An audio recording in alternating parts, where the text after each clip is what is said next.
대한민국 근현대사를 성경적 세계관으로 알리고 전하는 대한역사문화원의 한국 근현대사 바로 알기 특강입니다. 대한민국 건국의 걸림돌, 좌우합작의 이야기를 이어가 보겠습니다. 지난 시간 우리는 대한민국 건국의 걸림돌 좌우합작이 공산주의자들의 전략이라는 것을 알게 되었습니다.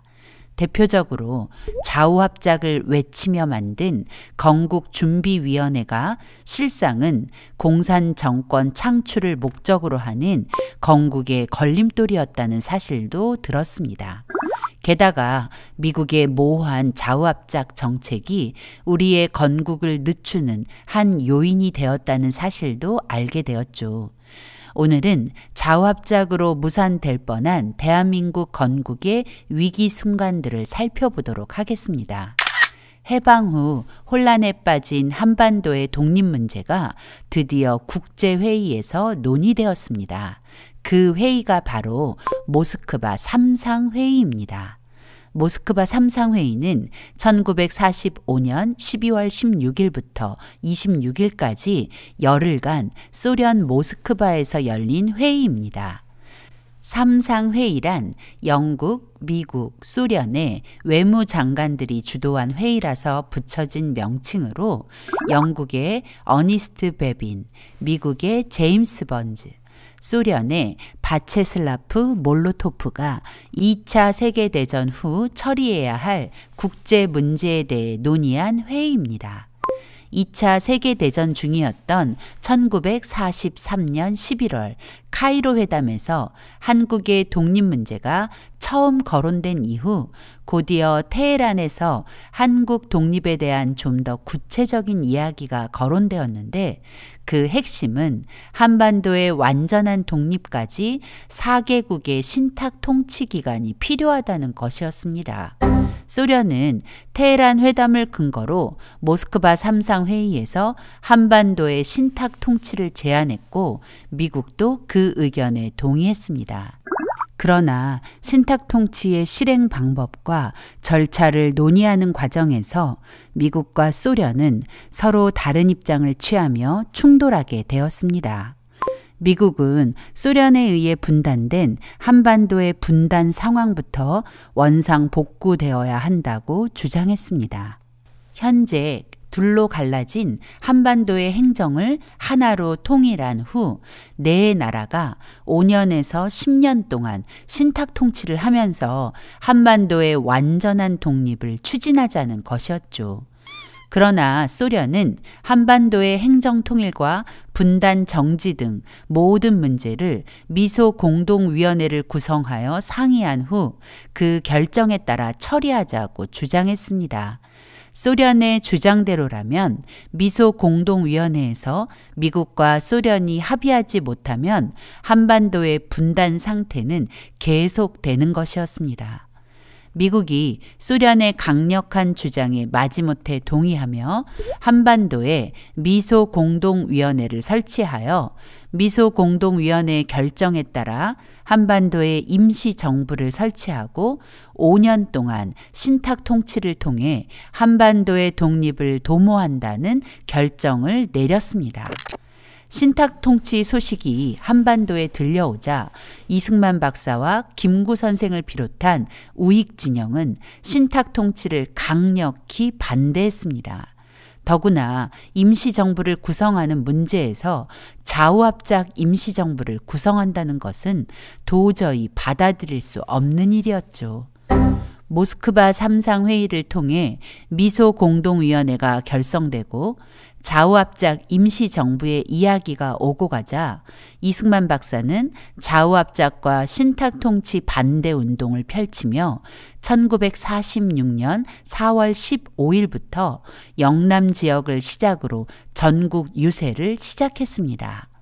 많은 사람이 신탁통치 반대에 힘을 실었습니다. 좌익 역시 신탁통치 소식을 처음 접했을 당시 우익과 한 목소리를 내며 신탁통치를 반대하다가 며칠 후 소련의 지령을 받고는 바로 입장을 바꿔 신탁통치 찬성을 외치며 우익과 대립하게 되었습니다. 좌익 세력에게 선동된 사람들이 신탁통치 지지에 가담하면서 한반도는 혼란 그 자체였습니다. 모스크바 3상 회의의 결정에 따라 미소 공동회담이 열린 곳은 서울이었습니다. 소련 측 대표단은 미소 공동회담에 참석하기 위해 서울에 왔습니다. 1946년 3월 20일 덕수궁 석조전에서 미소 공동위원회가 시작되었습니다. 이 회담의 가장 중요 쟁점은 신탁통치를 위한 임시정부를 구성하는 문제였습니다. 소련은 우익이 신탁통치를 반대하니 우익을 배제하고 신탁통치를 찬성하는 좌익과 좌우합작 세력만으로 임시정부를 구성하자고 주장했습니다. 그러나 미국의 의견은 달랐죠. 아무리 우익이 신탁통치를 반대한다고 해서 배제시킨다는 것은 말이 안 된다며 우익과 좌익이 모두 포함되는 임시정부를 구성해야 한다고 주장하며 결론을 내리지 못한 채 다음 회의로 결정이 미루어졌습니다. 미소 공동회담이 한반도 공산화를 위한 소련의 공작임을 확신한 이승만 박사는 영남 지역 유세를 마치고 호남 지역 유세를 시작하면서 6월 3일 전라북도 정읍에서 자유민주주의 수호를 위한 결단, 정읍 발언을 하게 됩니다. 이승만 박사는 남한만이라도 임시정부나 위원회를 조직하자고 호소했습니다. 또 북조선 임시인민위원회에 대응하는 과도 정부를 세워 북한 지역에서 소련군, 공산군을 몰아내고 통일 정부를 구성해야 한다고 했습니다. 이미 북한은 소련에 의해 공산화가 끝난 상황에서 좌우합작 임시정부를 만든다는 것은 남한마저 소련의 재물이 되는 것이었고 북한을 소련의 소나기에서 건져낼 기회조차 잃는 것이었기 때문에 이승만 박사는 남한도 자유민주주의 체제의 정부를 구성한 후 북한을 구원해야 한다고 말하는 것입니다. 그러나 오늘 우리는 그 당시의 상황도 제대로 파악하지 않은 채 이승만 박사의 정읍 발언을 남북 분단의 원흉으로 오해하고 있습니다. 분명한 것은 남북 분단의 원흉은 소련과 그 추종 세력 김일성이었다는 것이 역사가 말하는 진실입니다. 소련의 속내가 한반도 공산화였기 때문에 미소 공동회담은 애초에 결론이 날 수 없는 회담이었습니다. 미국은 더 이상 미소 공동회담이 의미 없다는 것을 깨달았고 1947년 9월 17일 한국의 독립문제 해결을 유엔에 맡기기로 했습니다. 유엔은 미국의 요청을 받아들여 1947년 9월 23일 한반도의 독립 문제를 의제로 채택하였고 소련은 기다렸다는 듯이 미소 공동위원회 결렬을 선언했고 미소 공동회담은 그렇게 막을 내렸습니다. 1947년 9월 23일 유엔의 의제로 채택된 한국의 독립 문제는 9월 28일 유엔 총회 정치위원회에서 본격적인 심의에 들어가 미국 측 결의안과 소련 측 결의안이 열띤 경합을 했습니다. 미국 측 결의안의 핵심은 한반도에서 국회의원 선거를 실시해 정부를 구성하도록 돕자는 것이었고 소련 측 결의안은 한반도 문제는 한국 사람끼리 해결하도록 하고 외국 군대, 즉 미국과 소련은 한반도 밖으로 철수하자는 것이었습니다. 언뜻 들으면 소련이 더 우리를 존중하는 듯 보이지만 소련의 이 말은 새빨간 거짓말이었습니다. 소련은 절대 북한의 공산화를 멈출 생각이 없었고 미국이 한반도에서 철수하자마자 소련은 압록강을 건너 다시 들어올 계획이었던 것입니다. 1947년 11월 14일 유엔 총회는 미국 측 의견이 대거 반영된 결의안을 채택하고 표결에 붙여 한반도의 독립을 위해 남북한 단일 선거를 실시하기로 결의하였습니다. 결의 내용을 잠시 살펴볼까요? 한국의 독립 문제에 대한 유엔 총회 결의안은 두 개 부분으로 구성되어 있는데, 먼저 첫 번째 부분을 보면 단일 선거로 선출될 한국의 대표들은 한국에 주둔하는 군정 당국들에 의해 임명되는 것이 아니라 한국 인민들에 의해 실제로 정당하게 선출돼야 하기 때문에 그 선거의 정당성을 위해 한국 전역을 여행하며 선거를 감시하고 협의할 권한을 가진 유엔 한국임시위원단을 즉시 구성한다는 것입니다. 결의안의 두 번째 부분에서는 선거를 감시하기 위해 한국에 파견하는 한국임시위원단은 총 9개국, 오스트레일리아, 캐나다, 중국, 엘살바도르, 프랑스, 인도, 필리핀, 시리아, 우크라이나 공화국의 대표로 구성한다는 것과 한반도에서 시행될 선거의 방식은 성인 보통 선거제에 기초하여 비밀투표 방식에 의해 실시될 것이며, 선출된 대표들로 국회를 구성하고 한국의 독자적인 정부를 수립하는 것을 목표로 한다는 것입니다.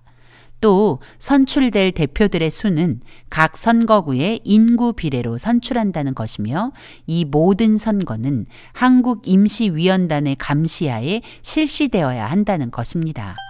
그리고 선거가 끝나고 국회가 구성되고 정부가 구성되면 정규군을 조직하고 정규군에 포함되지 않는 모든 군사단체 및 준군사단체들을 해체하고 남북한의 군사령부 및 민정당국으로부터의 정부의 기능을 인수하고 가능하다면 점령군들은 90일 이내에 빠른 시일 내에 남북한으로부터 완전 철수하도록 한다는 것입니다. 그리고 선거감시위원단은 자기들의 활동을 통해 내려진 결론들을 유엔 총회에 보고하고, 만약 문제가 있을 경우 남북 단일 선거에 관한 문제들을 유엔 소총회와 협의할 수 있다는 것이죠. 유엔 총회에 남북 단일 선거 결정이 전해지자 남한 내 거의 모든 정치 세력들은 기대에 부풀었습니다.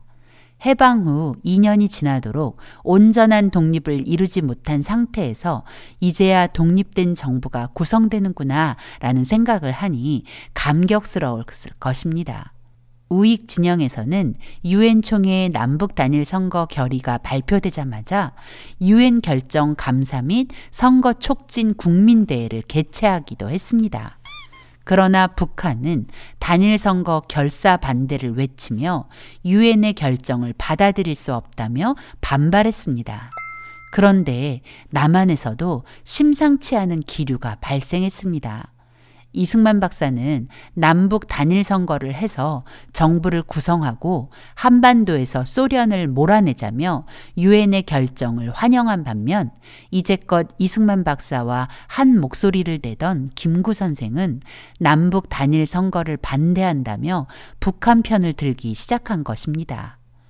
북한과 소련의 단일 선거 보이콧 상황에서 남한만이라도 선거를 하자고 주장한 이승만 박사의 의도는, 북한은 이미 소련에 의해 공산화되었으니 남한도 선거를 통해 자유민주주의 정부를 구성해야 북한을 소련의 소나기에서 건져내 통일된 정부를 구성할 수 있다는 것을 염두에 두었기 때문입니다.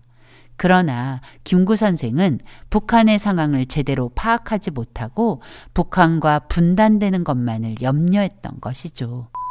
이승만 박사는 공산주의와 공조는 있을 수 없는 일이라고 강력하게 주장하며 남북 단일 선거를 독려했습니다. 이 박사는 공산주의가 얼마나 무섭고 악랄한지 잘 알고 있었기 때문에 하나님께서 주신 꿈, 하나님의 말씀대로 통치되는 거룩한 나라의 건국을 위해서는 공산주의와의 연합은 절대 용인할 수 없었습니다.